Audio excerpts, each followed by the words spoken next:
Oaxaca. Estamos, como siempre, recorriendo el país.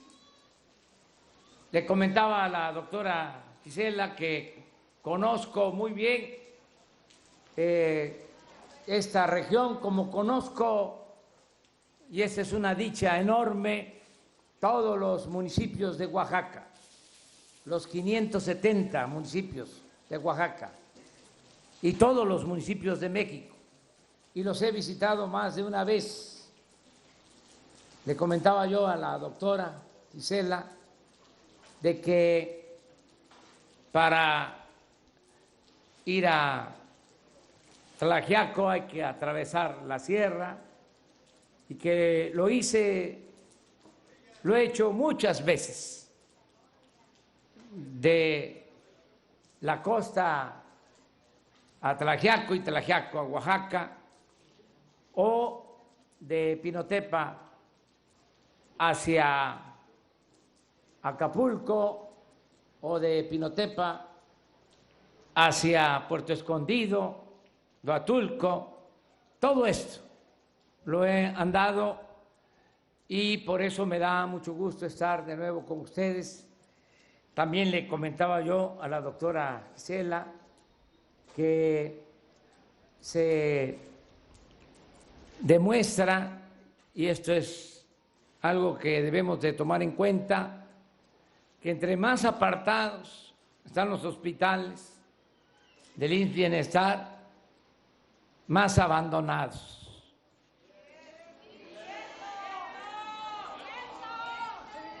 Eso es lo que nos lleva a darle toda la atención que tiene el sistema de salud pública y este programa en especial, IMSS Bienestar, que lo conozco bien porque cuando inició este programa hace 40 años, yo era director del Instituto Nacional Indigenista en Tabasco, así como la cultura mixteca, otras culturas de Oaxaca. Allá existe la cultura maya chontal y yo trabajaba en las comunidades indígenas como director del INI y también era yo delegado de Coplamar. Esto de 1977 a 1982. Estaba yo jovencito, saliendo de la escuela. Y en ese entonces fue cuando se inició este programa, hace 40 años, que se empezaron a crear las unidades médicas rurales y estos hospitales. Y como aquí lo comentó Zoé, pues estos hospitales y este programa han resistido todos los vendavales, todos los huracanes, y están de pie. Y se debe a ustedes, a los trabajadores del sector salud y a los trabajadores del IMSS Bienestar.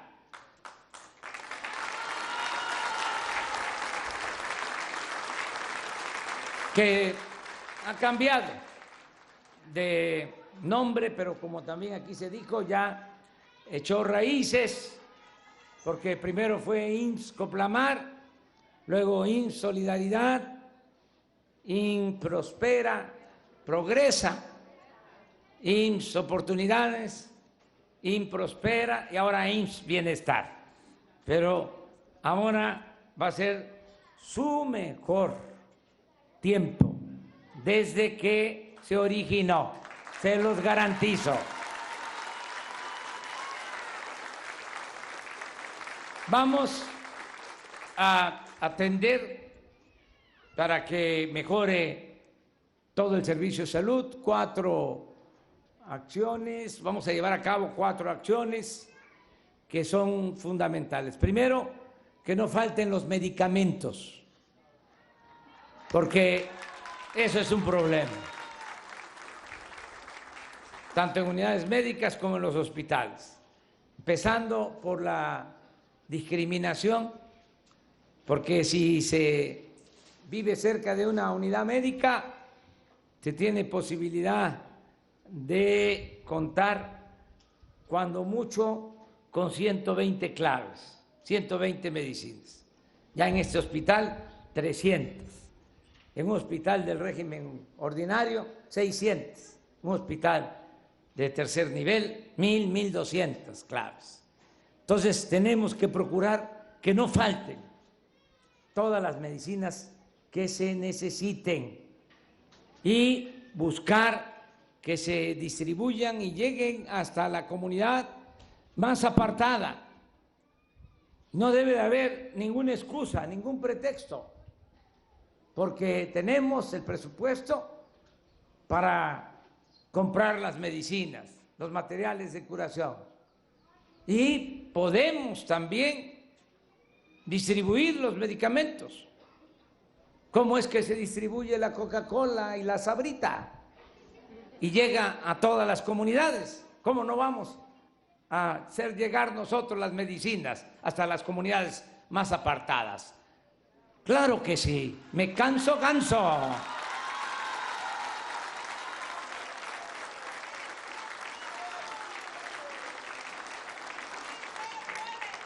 Lo otro que es importante, sí se puede. Lo segundo, que no falten enfermeras, los médicos, los especialistas que no quieren venir a Jamiltepec, los pediatras porque están muy lejos, bueno, quieren estar en Oaxaca, quieren estar en la Ciudad de México, que se queden allá en Oaxaca, en la Ciudad de México, pero el pediatra que venga a Jamiltepec va a ganar más que el que esté en Oaxaca o en la Ciudad de México.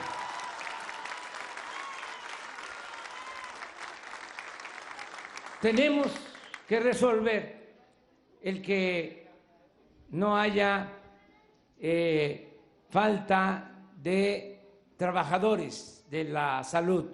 Eso es lo segundo. Es un asunto complejo, me llevaría tiempo aquí exponerlo, pero esto es resultado, al final de cuentas, de este modelo económico neoliberal que impusieron porque querían privatizar la educación y que estudiara nada más el que tenía para pagar colegiatura.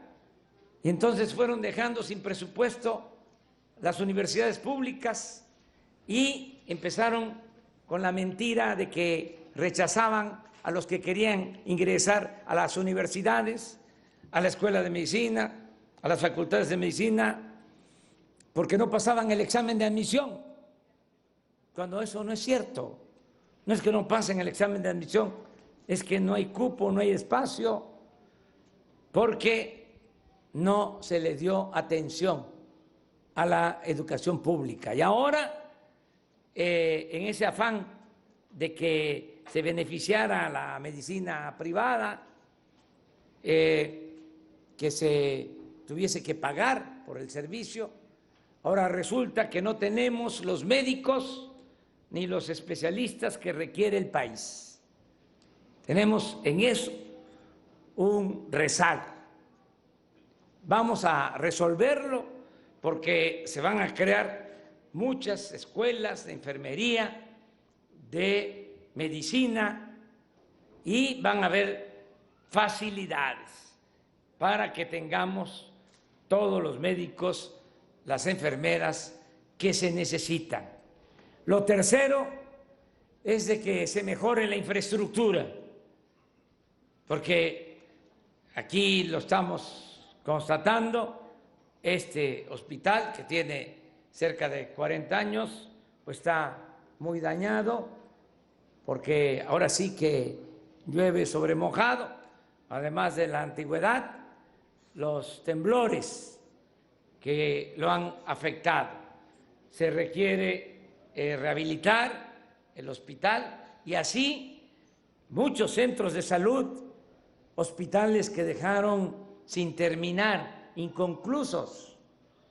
Les comento que estuvimos en un hospital como este que está saturado, de Matías Romero, en el Istmo, y ahí en Matías Romero el gobierno del Estado y también la Federación inició la construcción de un hospital de la Secretaría de Salud y lo dejaron a la mitad. Entonces se nos hizo fácil, cuando nos informaron, decir ahí en el hospital del IMSS Bienestar de Matías Romero que íbamos a terminar el hospital de salud y iba a pasar a formar parte también del sistema IMSS Bienestar. Y ese fue el acuerdo. Pero se hace una supervisión al hospital que habían dejado inconcluso y resulta que está fracturado, porque lo construyeron en una zona de riesgo y con el temblor ya está inservible. Pero así como ese hospital, en el caso de Oaxaca y en todo el país, dejaron un tiradero de obras inconclusas. Entonces necesitamos terminar esas obras y mejorar la infraestructura de salud existente. Ese es también un programa especial. Aquí me acompaña el arquitecto que es responsable de esta acción, Carlos Sánchez Meneses, que él va a hacerse cargo de atender lo de la rehabilitación de este hospital y todo lo que tiene que ver con mejorar la infraestructura. Y el punto 4 es el que podamos regularizar, basificar a todos los trabajadores de la salud en el país. Hay más de 80,000 trabajadores de la salud que laboran como eventuales por contrato y que queremos basificarlos. Lo vamos a ir haciendo poco a poco, va a ser un proceso, vamos a empezar con 6,000 este año y se va a tomar en cuenta la antigüedad. Ya se acabó lo del influyentismo, las recomendaciones, eso de que yo tengo un buen padrino en el seguro, una buena madrina, estoy bien palanca en el gobierno, eso se va a ir al carajo.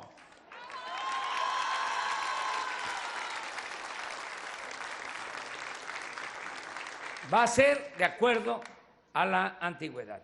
Y en el sexenio vamos a regularizar a todos los trabajadores del sector salud. Ese es mi compromiso. Para mejorar este programa, con esas 4 acciones, va a aumentar el presupuesto de salud en 40,000 millones de pesos para mejorar la salud pública. Esto es lo que queríamos transmitirles, por eso estamos haciendo estos recorridos con el secretario de Salud, el doctor Jorge Alcocer, que no es para presumir, pero es una eminencia. Él es Premio Nacional de Ciencia, investigador del Instituto de Nutrición y él es el secretario de Salud del gobierno.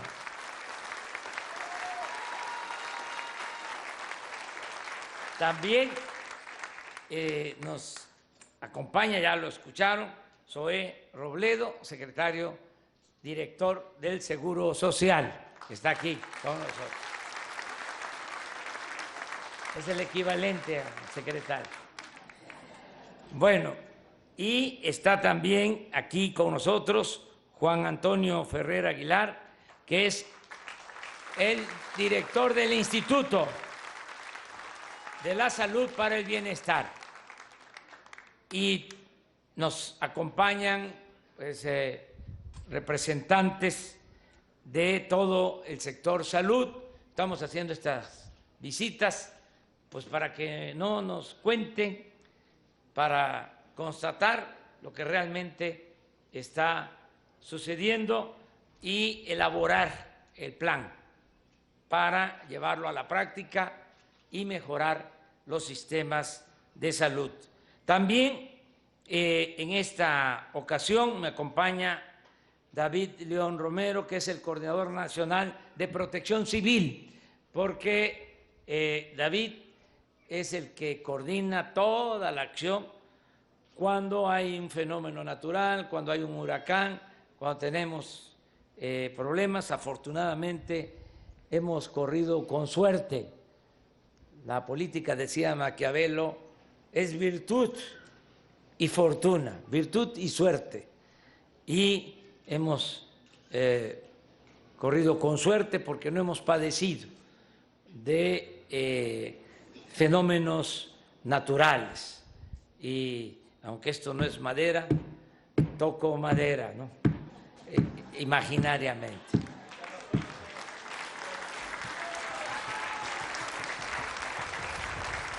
De todas maneras, de todas formas, frente a este huracán Narda, que afectó toda la costa del Pacífico, porque fue por toda la costa, Chiapas, Oaxaca, Guerrero, Michoacán, Colima, y se internó al norte y allá ya se convirtió pues en tormenta tropical, ya no tiene riesgos, aprovecho para decirlo. De todas maneras, aquí en esta región afectó y por eso David está aquí, se va a quedar aquí en esta región atendiendo todas las necesidades que se tengan.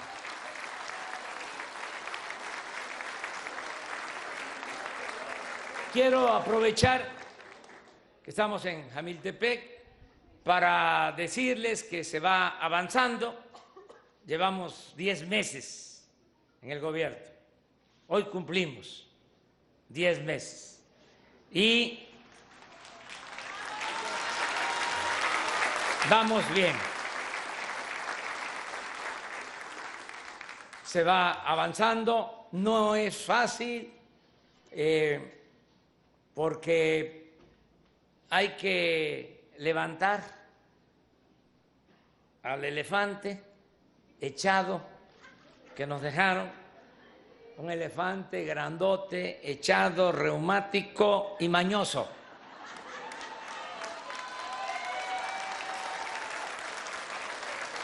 Primero hay que pararlo y luego hay que empezarlo a empujar para que camine, porque es un cuerpo de avance lento.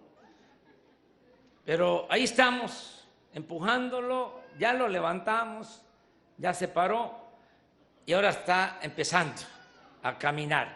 Y el pueblo me está ayudando a empujar el elefante.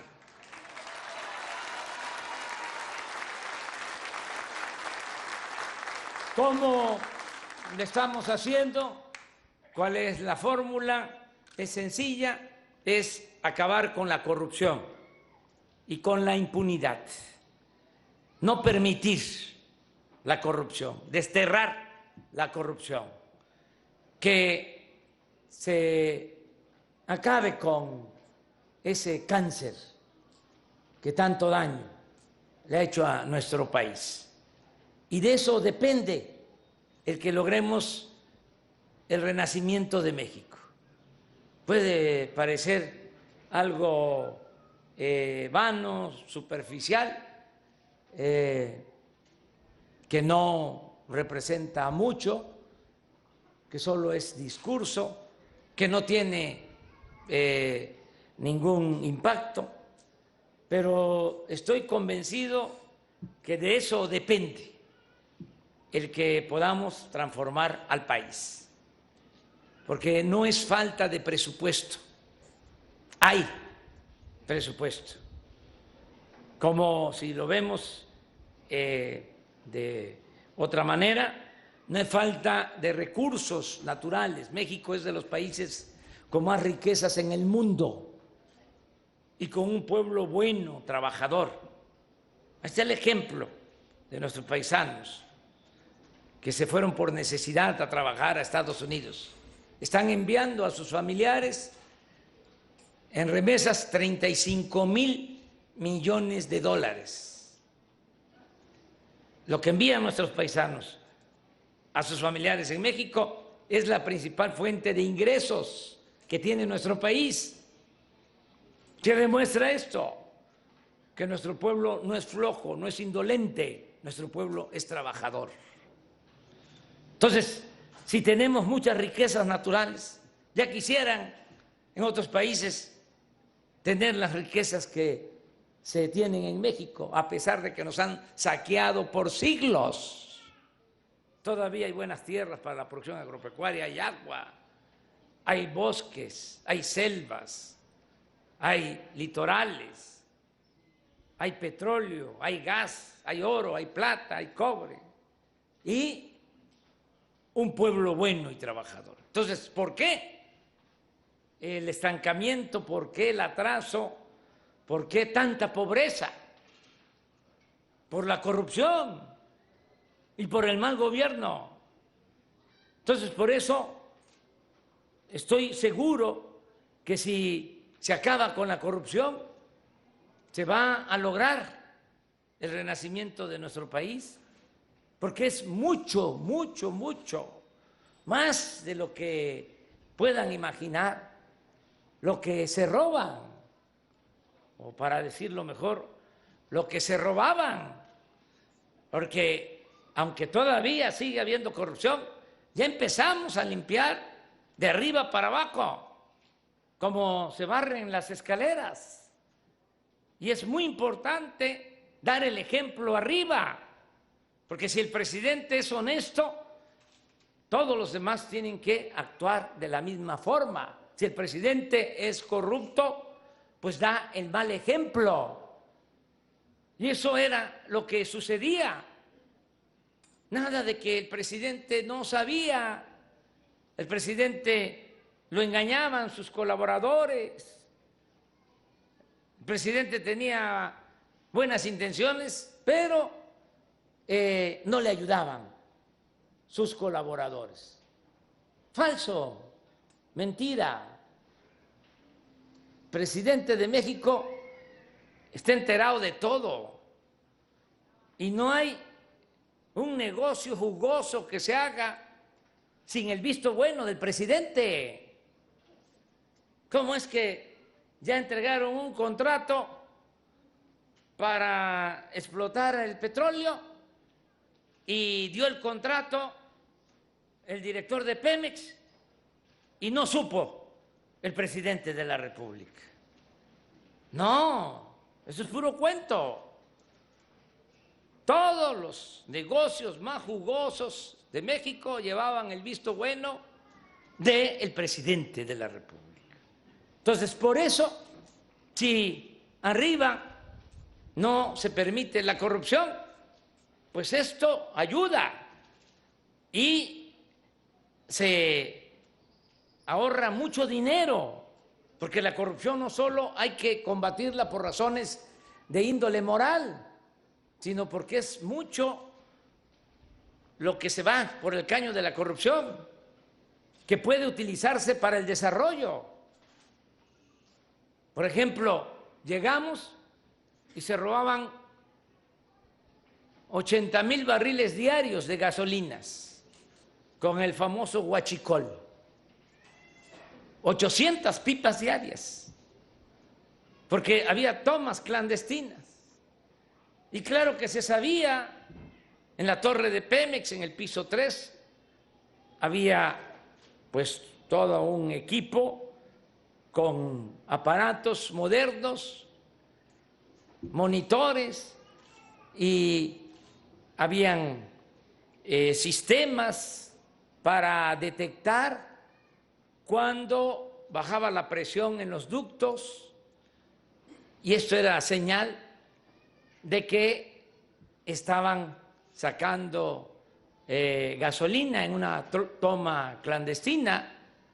Incluso sonaba la alarma ahí, donde estaba este centro de operación, pero podía sonar la alarma todo el día y no se hacía nada.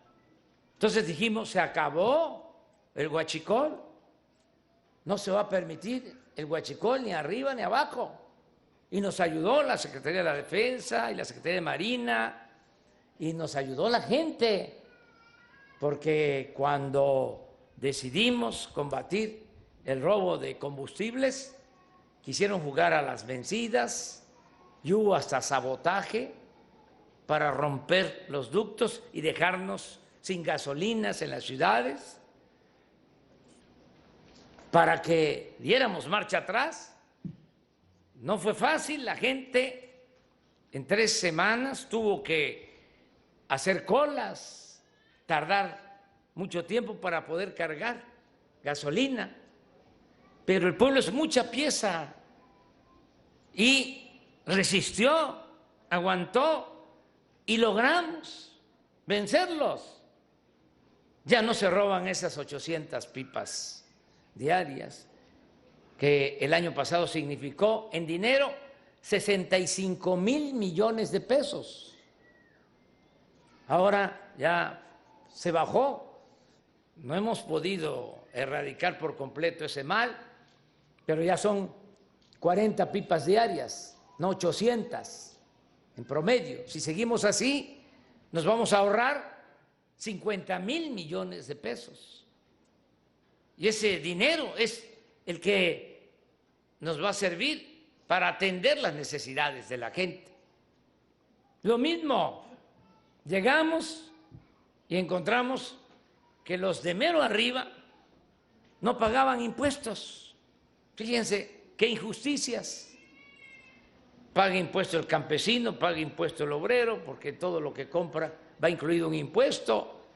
Las enfermeras, ustedes, los médicos, los comerciantes, pequeños, medianos empresarios, y los de mero arriba no pagaban o se les devolvían los impuestos, se les condonaban los impuestos. Imagínense una empresa grande, famosa, un banco grande, famoso, pues ese banco, esa empresa que están imaginando, no pagaba. ¿Qué hicimos? Se emitió un decreto para que ya no haya condonaciones. Y ahora está por aprobarse una ley, mejor dicho, una reforma al artículo 28 de la Constitución, para que quede prohibido la devolución de impuestos a los grandes contribuyentes. ¿Saben cuánto se condonó en 2 sexenios? A un grupo muy selecto de gente cercana al gobierno con influencias. 400,000 millones de pesos en impuestos. Pues eso ya se termina, y también está por aprobarse una reforma en donde se convierte en delito grave el que se expidan facturas falsas o se estén creando empresas fantasmas para no pagar impuestos. Como también les informo, ya es delito grave la corrupción, porque aunque parezca increíble, no era delito grave. En 1994, imagínense quién gobernaba, reformaron el Código Penal para que la corrupción no se considerara delito grave y el corrupto podía salir bajo fianza. Ahora, después de 25 años de esa impunidad, ya hay esa reforma al artículo 19 de la Constitución y es delito grave la corrupción, sin derecho a fianza. El que roba va al tambo, sin derecho a fianza. Se acabó la corrupción.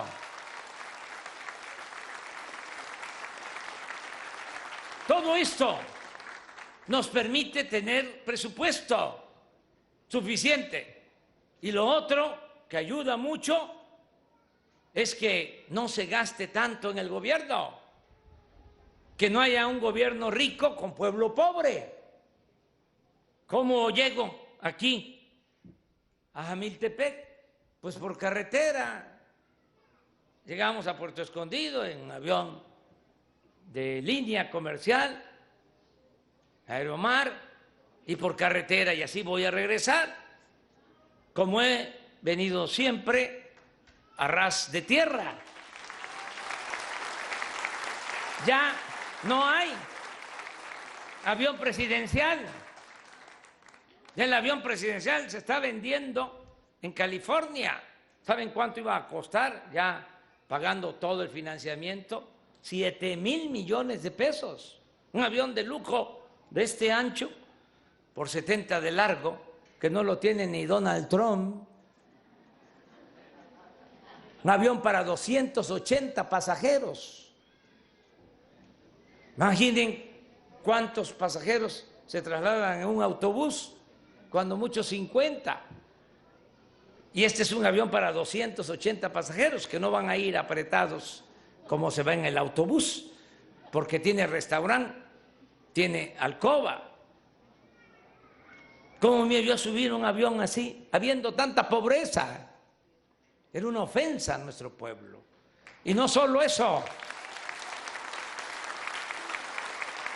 se están vendiendo 73 aviones y helicópteros. Está prohibido ya el que se trasladen los altos funcionarios públicos en aviones, helicópteros. Además, imagínense, vengo a Jamiltepec en helicóptero.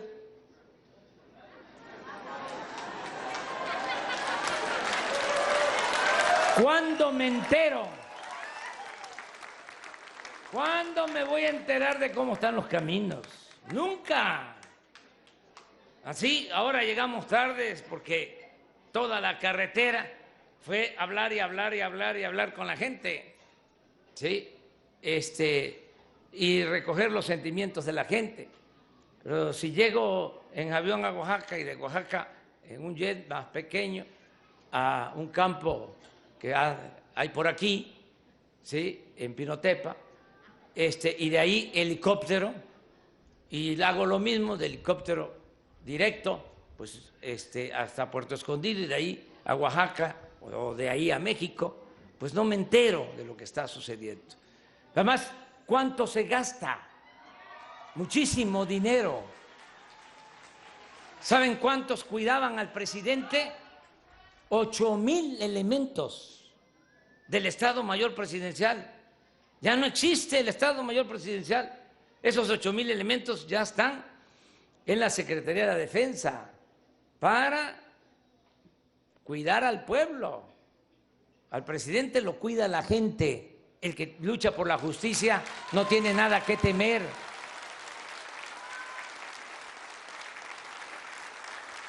Y así, muchos ahorros. Ya no hay atención médica privada para los altos funcionarios públicos. Se destinaban 6,000 millones al año para pagar la atención médica a los altos funcionarios públicos, que se hacían hasta cirugía plástica, se estiraban a costillas del erario. Eso se terminó.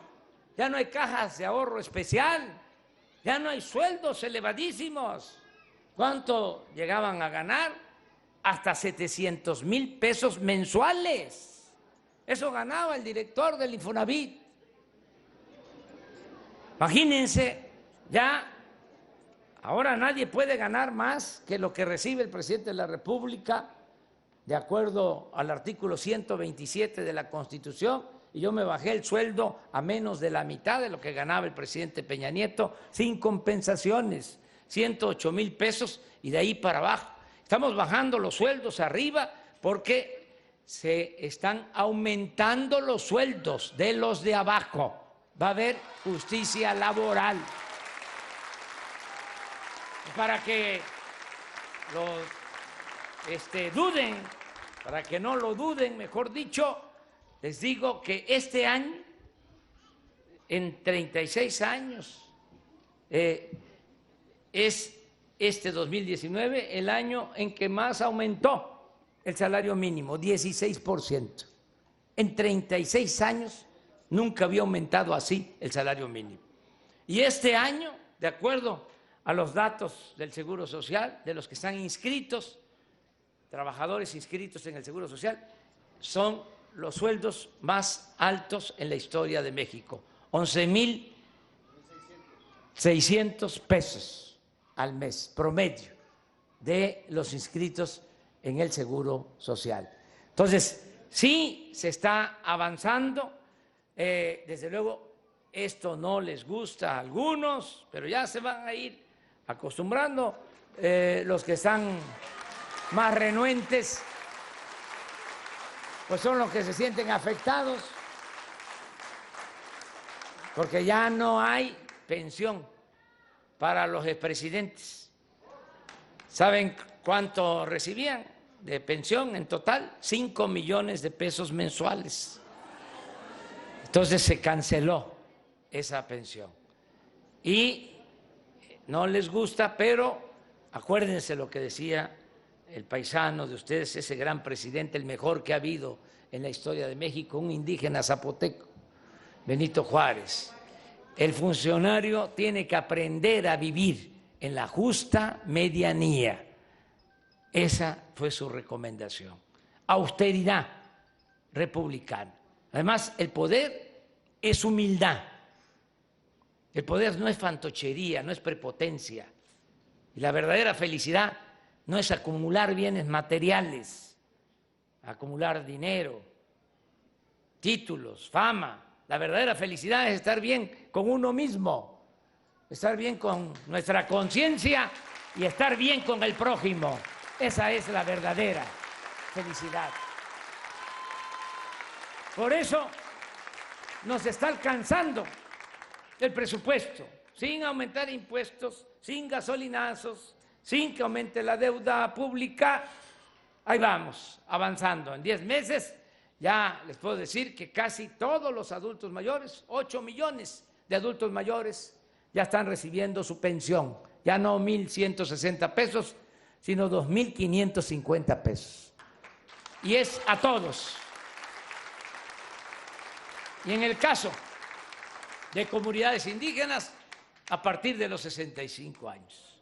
Lo mismo, y es muy satisfactorio decir que todas las niñas, niños pobres con discapacidad, su pensión, 2,550 pesos.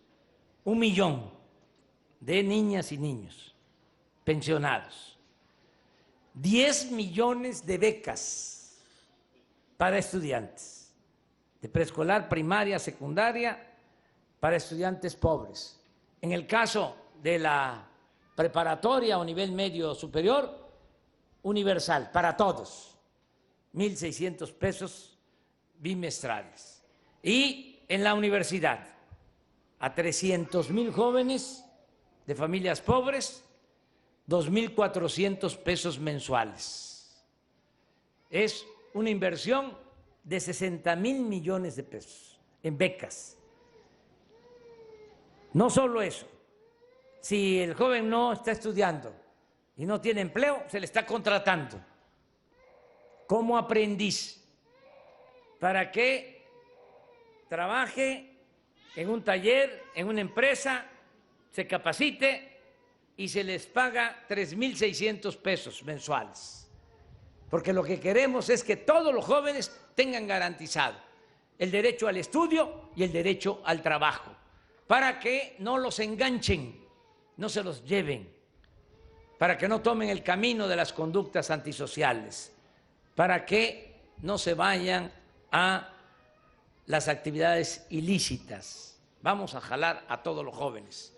Ya tenemos hasta ahora 900,000 jóvenes trabajando así, pero vamos a llegar pronto a 1 millón y la meta es 2,300,000 jóvenes. No va a quedar un joven sin estudio y sin trabajo.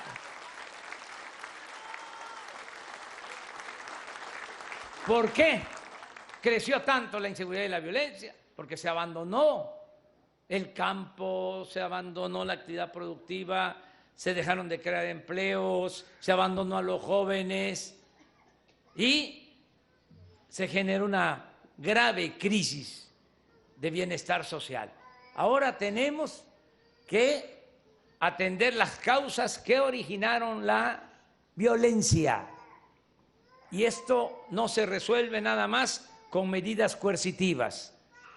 Sí, ya se creó la Guardia Nacional y todos los días, hoy, desde las 6 de la mañana, tengo reunión o tuve reunión con el secretario de la Defensa, con el secretario de Marina, con el secretario de Seguridad Pública, con la secretaria de Gobernación. Todos los días, de lunes a viernes, de 6 a 7 de la mañana, recibo personalmente el reporte, el parte de lo que sucede en el país en materia de seguridad pública. Y tomamos decisiones. Les puedo decir cuántos homicidios hubieron ayer, cuántos robos de vehículos, cuántos robos a casa habitación, cuántos secuestros, porque todos los días estoy ocupado en esto.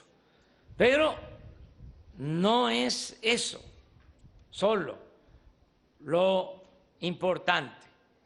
No es que estemos bien organizados, tengamos una buena policía, que no haya corrupción, que estemos constantemente atendiendo el problema, que trabajemos todos de manera coordinada. Todo eso ayuda, pero lo que ayuda más es el que haya trabajo y el que haya bienestar.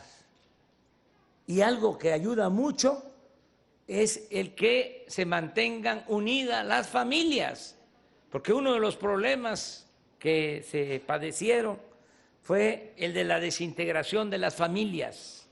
Eso nos pegó muchísimo. Eso no se mide, pero afecta mucho.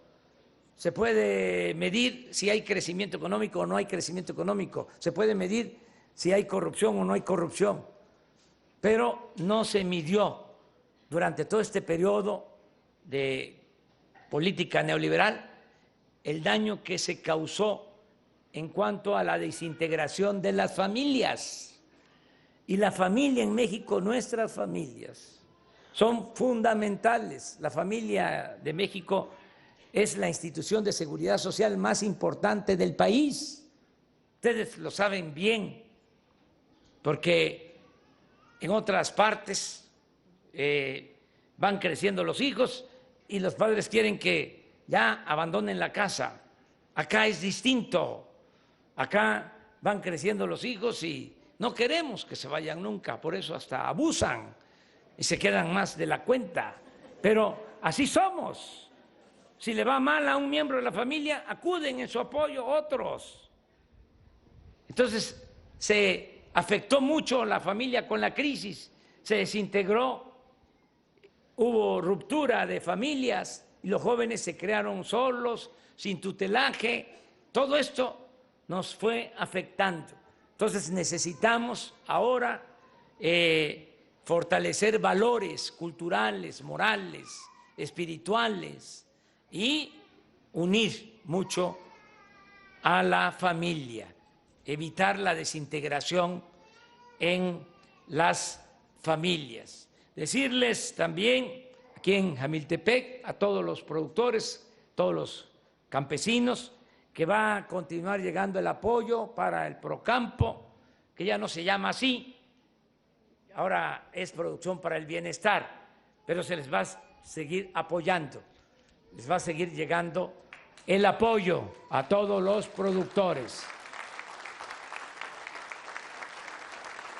Y quiero también aquí en Oaxaca anunciar que va a iniciarse un programa que se llama Sembrando Vida en Oaxaca. Se van a sembrar 75,000 hectáreas y se va a dar trabajo, empleo permanente a 30,000 productores. Es un programa que ya iniciamos en Chiapas, en donde se está sembrando árboles maderables y frutales. Y se entregan las plantas porque nos está ayudando mucho la Secretaría de la Defensa y tenemos muchos viveros y se están produciendo millones de plantas, porque ya tenemos, hasta ahora se están trabajando 500,000 hectáreas de este programa y se están dando 200,000 empleos y se va a ampliar a 500,000 hectáreas más para que sean 1,000,000 de hectáreas y 400,000 empleos. Entonces, para eso se requieren muchos viveros. Toda esta zona que se produce cítrico va a ser tomada en cuenta. ¿Cómo es el programa? Les decía, se entrega la planta, se les apoya con la planta, pero no solo eso, se les da un jornal de 5,000 pesos mensuales para que trabajen en su propia parcela, que cultiven su tierra con sus hijos, con sus familiares, para que sobre todo los jóvenes no tengan necesidad de irse, que el que quiera irse se vaya por gusto, no por necesidad, que pueda trabajar en su comunidad. Ese es el propósito de este programa. Vamos a que haya trabajo en las comunidades. Por eso se llama Sembrando Vida. Y vamos a llevar a cabo otros programas. Estoy hablando con Alejandro Murat, gobernador de Oaxaca, que quiero decirles que hemos trabajado de manera coordinada, porque ya no es un asunto partidista, que quede claro. Representamos al pueblo, somos gobierno. Partido, como su nombre lo indica, viene de parte, es una parte. Gobierno es todo. Y aunque seamos de distintos partidos, ya cuando se llega al gobierno hay que ponernos de acuerdo, trabajar juntos en bien del pueblo, no pelearnos. Tenemos que buscar la unidad, la patria es primero. Eso quiero que quede muy claro. No ganamos nada peleándonos. ¿Ustedes creen que es bueno pelearnos entre autoridades? Claro que no. Tenemos que trabajar juntos. Veníamos hablando ahora en el camino de un plan que queremos llevar a cabo para mejorar la educación. Aquí aprovecho para decirle a los maestros de Jamiltepec y de toda esta región de Oaxaca que ya cumplimos una parte, todavía falta, pero ya se canceló la mal llamada reforma educativa.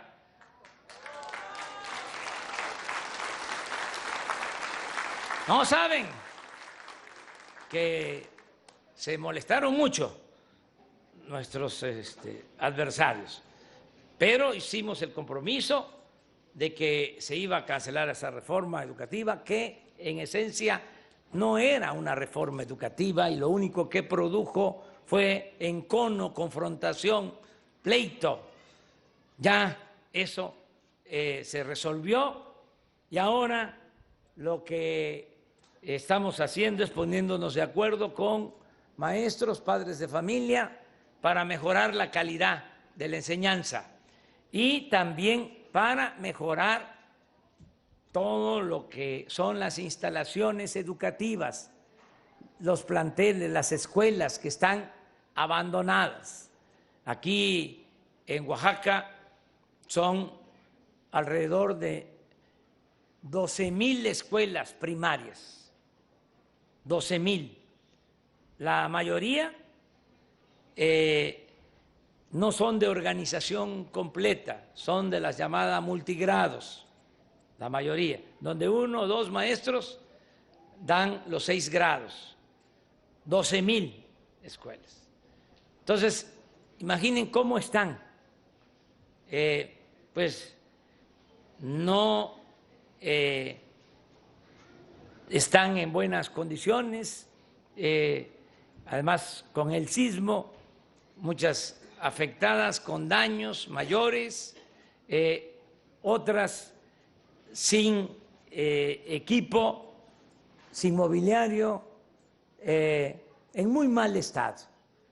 Entonces, ¿qué estamos planeando?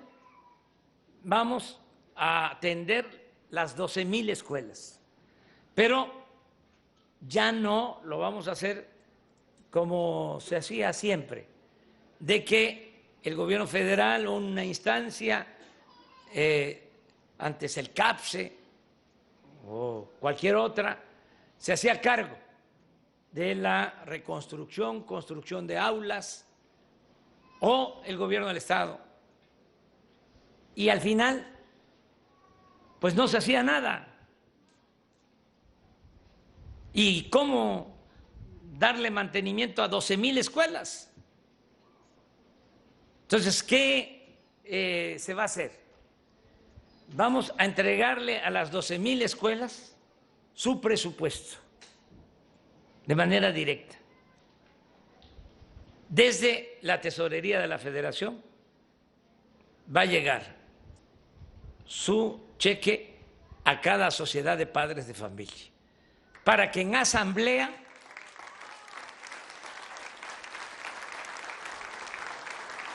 de padres de familia decidan qué hacer con ese presupuesto y lo apliquen en lo que consideren más adecuado. Esto va a ser año con año, van a tener su presupuesto, porque tenemos que cuidar las escuelas, es el segundo hogar para los niños, para los estudiantes, y estoy seguro que así se va a manejar con honestidad el dinero, y sin duda va a llegar el dinero, porque lo que suele pasar es que se echa a andar un programa y no llega. Por eso ahora todo el apoyo va directo a los beneficiarios. Ya no se va a entregar nada a organizaciones. No es de que yo soy de la organización Emiliano Zapata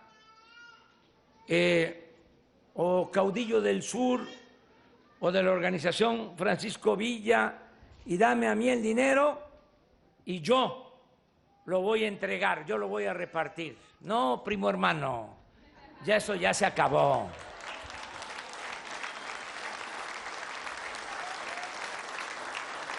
¿Qué hacían? Cuando mucho compraban despensas, repartían despensas, frijol con gorgojo. Y los líderes con sus camionetones, sus trocas. Ya así no, todos con su tarjeta, cada quien. Ya somos mayores de edad. El adulto mayor, su apoyo, su pensión de manera directa. El familiar que tiene una niña o un niño con discapacidad, su tarjeta. El becario, su tarjeta. El campesino va a recibir su apoyo con su tarjeta. Y ahora también, para mejorar la escuela, directo a la sociedad de padres de familia. Y saben que esto se facilita mucho en Oaxaca, porque aquí hay mucha tradición comunitaria. Aquí saben lo que es la organización social tradicional, el tequio. ¿Saben cómo estamos haciendo caminos en Oaxaca? Solo en este estado.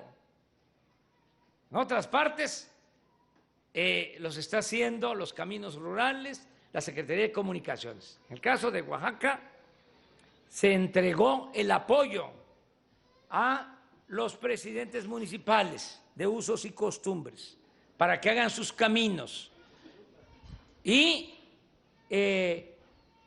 con el dinero que se les entrega la misma gente trabaja, hacen caminos de concreto, no se utiliza maquinaria, pura revolvedora, para que se dé trabajo y el dinero quede en la misma comunidad y se beneficie el comercio y se beneficie toda la región. Nada de contratistas corruptos que pintaban nada más los caminos, una capita de asfalto, y con las lluvias volvían a hacer los caminos de terracería. Ya no, caminos de concreto hechos por la gente. Ya tenemos 50 frentes abiertos, 50 caminos, así, a cabeceras municipales, porque de las 570 municipios de Oaxaca, hay cerca de 300 que no tienen camino pavimentado a sus cabeceras municipales. Y tengo el compromiso que en este sexenio todas las cabeceras municipales, las 570 cabeceras municipales de Oaxaca, van a tener camino de concreto, camino pavimentado. Pero lo estamos haciendo con la misma gente. Les decía, 50 frentes y estamos por abrir 50 más. Y están haciendo obras de arte que trabajan hombres, trabajan también mujeres, ponen a las mujeres a recoger las piedras para poner un camellón de piedras. Son obras de arte, que la mujer es muy sensible, desde luego tiene esa y muchas otras virtudes y hacen las cosas muy bellas. Entonces, así estamos haciendo los caminos. Bueno, ¿por qué los hacemos así en Oaxaca y no así en otras partes? Porque Oaxaca es el estado, sin duda, con más cultura en el país y es uno de los pueblos con más cultura en el mundo, el pueblo de Oaxaca.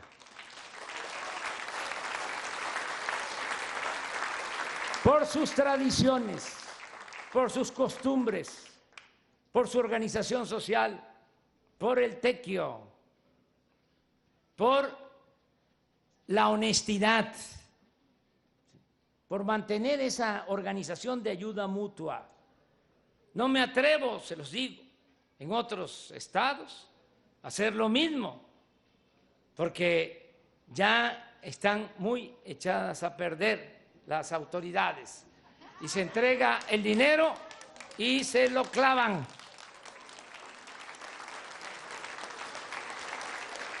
Aquí no, aquí hay honestidad. Eso es muy importante en Oaxaca, es realmente un estado admirable. Me dio mucho gusto estar con ustedes aquí.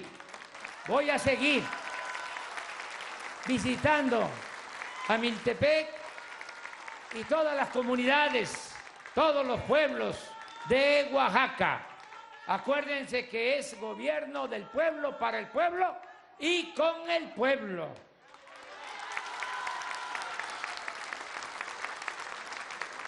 Vamos a gobernar juntos. Me tienen que ayudar a empujar el elefante y tengan seguro de que yo no voy a fallarles.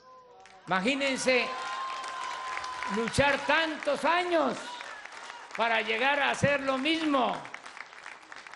No tendría caso, no tendría ningún sentido. Esto es una transformación. Solo han habido 3 transformaciones importantes en la historia de México: la independencia, la reforma, la revolución, y nosotros vamos a llevar a cabo, estamos ya llevando a cabo la 4ª transformación de la vida pública de México. ¡Que viva Jamiltepec! ¡Que viva la cultura mixteca! ¡Que vivan las culturas de Oaxaca! ¡Que viva Oaxaca! ¡Viva México! ¡Viva México! ¡Viva México!